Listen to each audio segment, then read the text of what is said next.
Hey guys, Dan McGuire, your Canmore Cochrane Calgary Realtor here. Trying something different today. This is going to be the first episode of the Alberta Real Estate Show. Going to be talking about all things Alberta real estate, about what's happening in Southern Alberta, as well as across Canada, and exploring more in-depth topics that a lot of my clients are asking me about. I'll always be here as your host. I've got my excellent brother here with me today to be kind of the voice of the audience.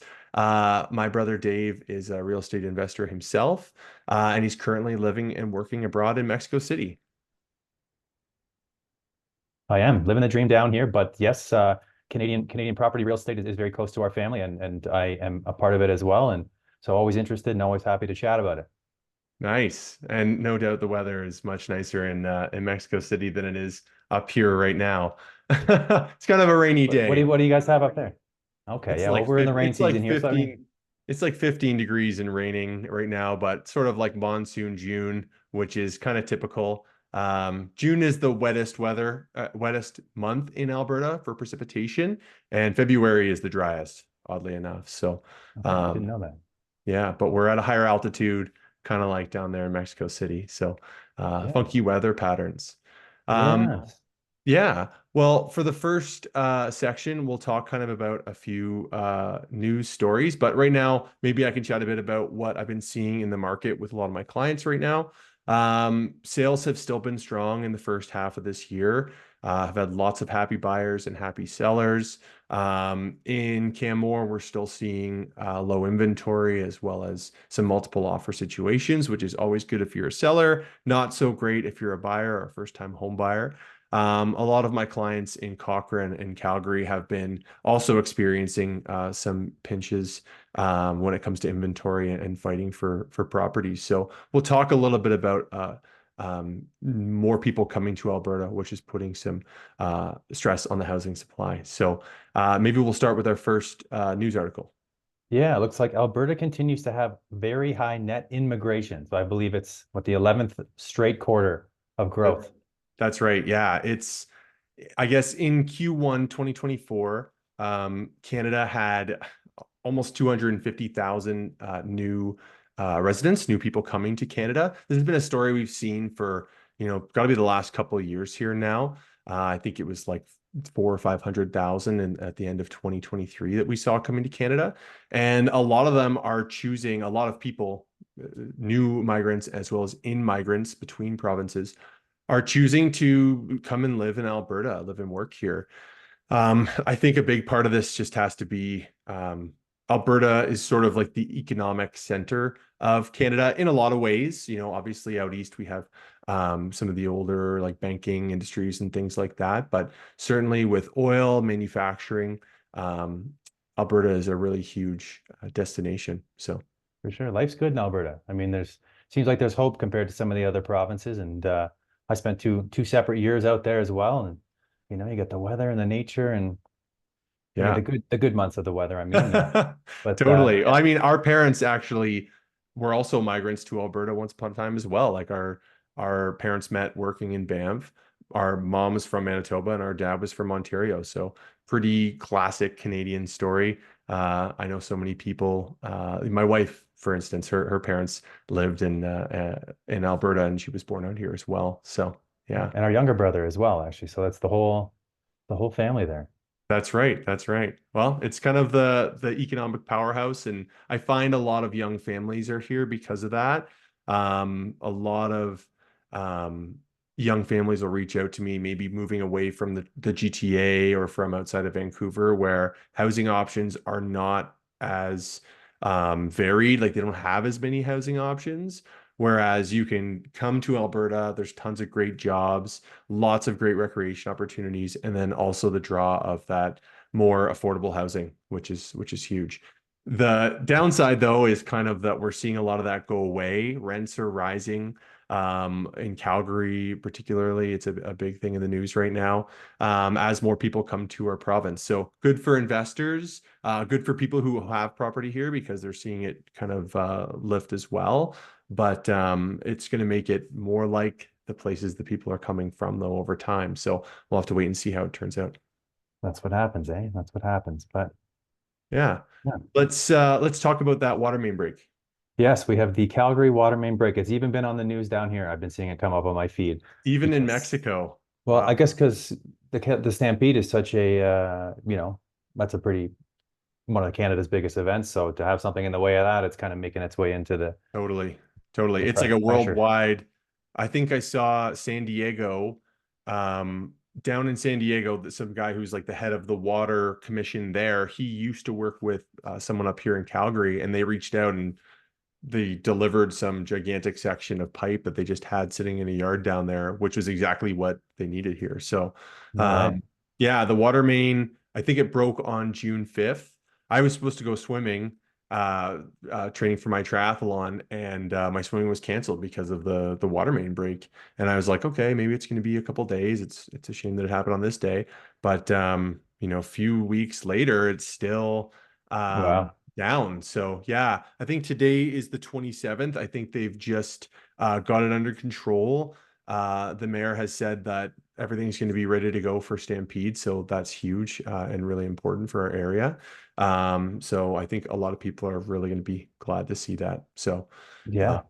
yeah, a city like Calgary, I mean, we're talking hundreds of millions of liters of water a day. I think they said like if everyone flushed their toilet one less time, it's like 15 million liters of water saved in Yeah. a day. So it's huge. Yeah, even Cochrane had a water main break as well in the winter time. And Canmore, Banff, Canmore hasn't really had it many lately. Banff has had a few in the winter. It's just kind of a symptom of this aging infrastructure across North America. I think I was reading there's like 270,000 water main breaks a year in the United States. So Canada has to be pretty much the same, I would imagine, in terms of the amount of this infrastructure that's just aging over time. So Yeah. Unbelievable. What would go into just keeping that all going and replacing it and yeah, hard to imagine. yeah, we take it for granted, our We water do. supply. So We nice. do. Well, let's chat about the renters in Yeah. Canada. So 27% of renters plan to buy a home in the next 2 years despite affordability challenges, of which there are many. So, Yeah. but Yeah, kind of a classic thing that we're used to hearing across Canada. This was a recent blog post by Royal LePage, their chief economist there. 27% of renters are still hopeful and hoping to purchase a home in the next 2 years, despite affordability challenges. And this is something that I've definitely seen with my clients too. Whether they're first-time home buyers or people who are looking to move up into their next property, just because interest rates are high or prices are going up, doesn't mean that people are really going to give up on that dream of home ownership. Dave, yeah, we've been kind of talking about this because you're talking about maybe selling your property, and you're wondering, is now the right time? Is it going to be better to wait? And really, people don't wait. Families don't wait, right? Like if your family's growing or your life's changing, yeah, you're not going to let like interest rates stand in the way of that. for sure. And I mean, it never gets easier. It only goes in one direction. So, I mean, We hope this, so. yeah. Well, yeah, I mean, depends on where you're at, but yeah, this is the start of the next cycle. And I mean, if the rates are coming down, this is, you know, I Yeah. mean, and the renting is difficult as well. So you're kind of between the two. You Yeah, gotta do what works for you. Life is short. exactly. Exactly. So it's like, hey, I can pay higher rent or I can pay a higher mortgage cost. But I think when you own your property, you're at least on the property ladder and building equity. And, it goes by fast. Like we're just renewing our mortgage right now. And it's like, where did that last 5 years go? And just seeing how much we paid in uh equity and an interest. But yeah. Yeah. Yeah, it's Yeah. crazy. Well, let's get into kind of like our in-depth topic. This is something that's obviously also really been in the news. The capital gains tax changes here in Canada. The Liberal government brought this forward. I think it just kicked in on June 25th, so a couple days before we film this. The big change is, typically capital gains would be taxed at 50% of the gain at your income tax rate. And the federal government really wants to change this so it's above $250,000 of a gain, it's taxed at 66% of the gain is taxed. And then more importantly, for corporations in Canada, it's all taxed at that 66%. So that's a pretty steep increase. Um, like I said, like as a professional and someone who's self-employed, for instance, I don't have a pension, but I do have a corporation, right? And part of my retirement would be ideally realizing a capital gain over time. And this is something that's huge for business owners, people who own rental properties, people who own second properties, just because not only are you going to pay a higher amount of capital gains, but if you're holding it in a holding company, you're not going to get to avoid any of that increased tax rate. Yeah, it's significant when you're talking big dollar amounts, single percentages can really Yeah. make life hard. So Yeah, it's huge. And I mean, Canada has the exemption for capital gains on your principal residence, which is crazy. I mean, why work when you can just hold on to your house and sell it and not pay any income tax when you cash in on that. Thankfully, often it takes a long time to realize those significant gains, and a lot of people roll them forward into the next stage of their lives, maybe their retirement or to afford another house on the property ladder. But yeah, it's really crazy. Recently, I had a buyer, so they were purchasing a property in Canmore, an investment property, and this is kind of the start of June. We made an offer on it. We were just right before, probably right at the beginning of June, right? So usually you want like 2 or 3 weeks to close. You have a bit of a condition period there. And when I pulled the title, I noticed that this unit was held by a corporation. So such and such Mhm. incorporated.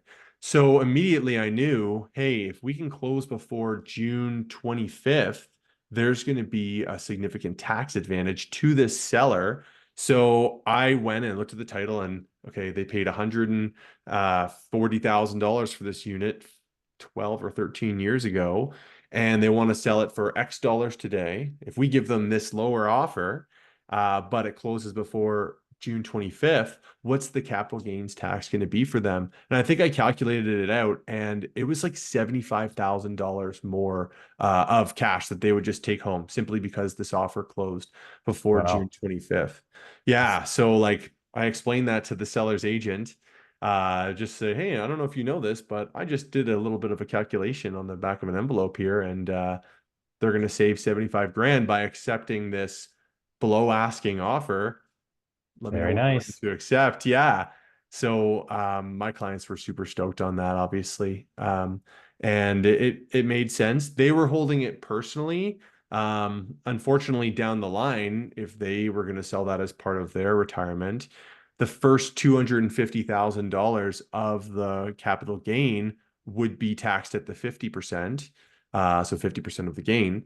But beyond that, it would be at the 67% or whatever it is. So um, Yeah. yeah, Well, some motivation there for sure to put that deal in place before the date there.